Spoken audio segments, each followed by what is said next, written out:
Well, we're here in the Glasshouse Mountains to do a little bit of real world testing today. We're putting our Formula 4x4 lift kits through their paces right here and on Fraser Island in this episode. We've even twisted the arms of some of the engineers to come out and help us show some real world data analysis. They're going to be writing notes on how these lift kits perform on a whole bunch of varying surfaces here in the Glasshouse Mountains. We've got corrugated roads, we've got boggy sections, we've got tough tracks.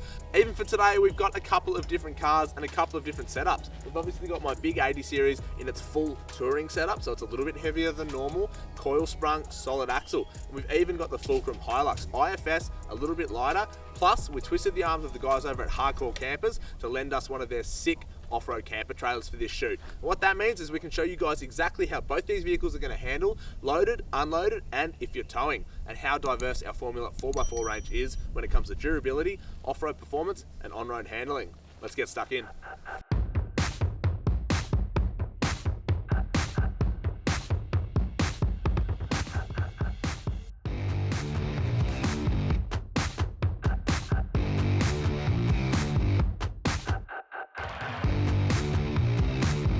We go through this little section here, Richard.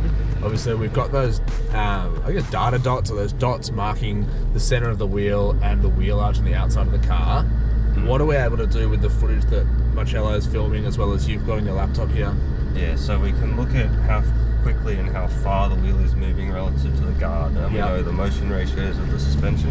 You can work out how fast the shock absorber is moving up and down over the stuff we record, and from that we know what part of the shock absorber we have to tune more, whether it needs more or less damping anyway.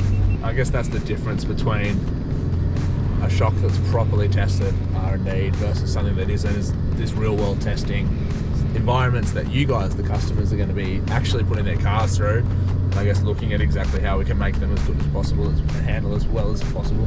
Yeah, that's it. We test the car stock, see what it does, and then do it with our shocks in it and see if we need to change anything. And then once we're happy with what we see, release it to market. Yeah, nice. We know everyone's setup is going to vary. You might just have a simply set up Hilux with a factory tub, or maybe you've gone with a train canopy, or perhaps you prefer a life of luxury and have gone a hardcore camper trailer. No matter what your setup is, a Formula 4x4 lift kit is going to be the perfect option for you to help you get further, whether it's in an off-road track scenario or just a corrugated dirt road finding that epic dream campsite.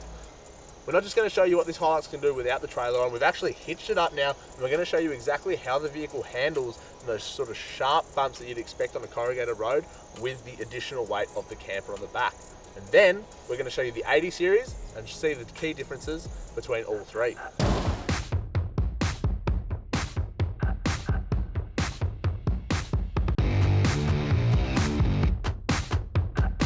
Short, sharp bumps and sort of touring speed. See how we go.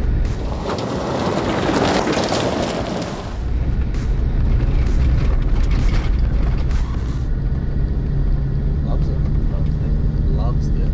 Let's go put this camper trailer on and see if it loves it just as much.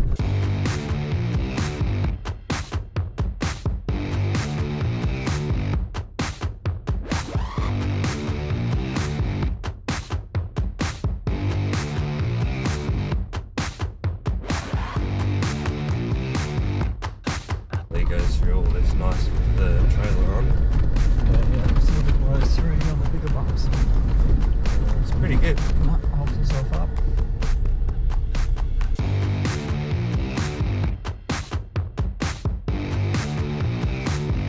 The formulas are in. It's fully loaded in touring setup, so the springs have got quite a bit of weight on them, so I think it'll be handling this perfectly. Let's see how we go with the extra height.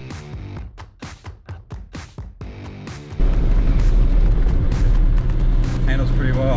Loves it. Yeah. Keeps nice and level. Yeah.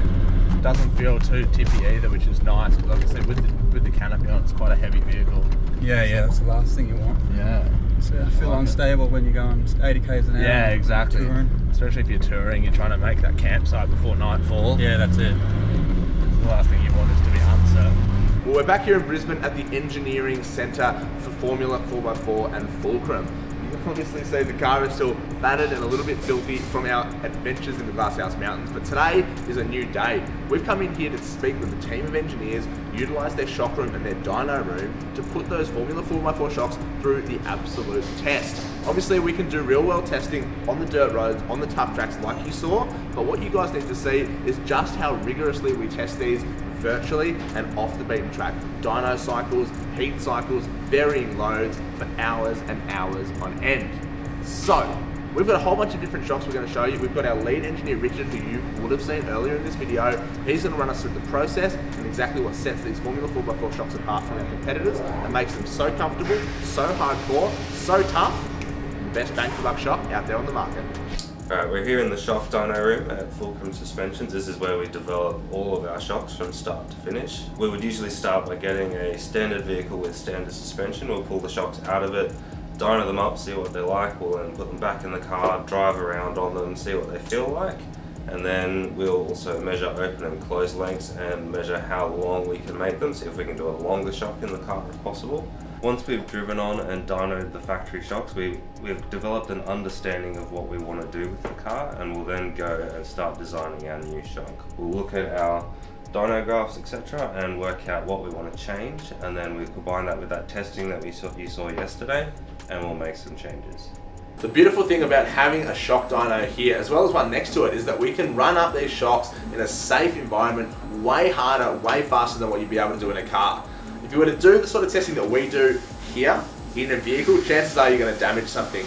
And whilst this is just on a super slow speed at the moment, we have the ability to really ramp it up or ramp it down, which means we can simulate just about any road in Australia, whether it's the PDR with lots of short, sharp, high-speed corrugations, maybe you're just rock crawling through a bit of a bit of an off-road track, or maybe you're just towing on the highway with a caravan behind you. We have the ability to test all of those scenarios here, which means that we're going to be able to make sure that this Formula shock is going to be as good as it possibly can be for you guys before you get it.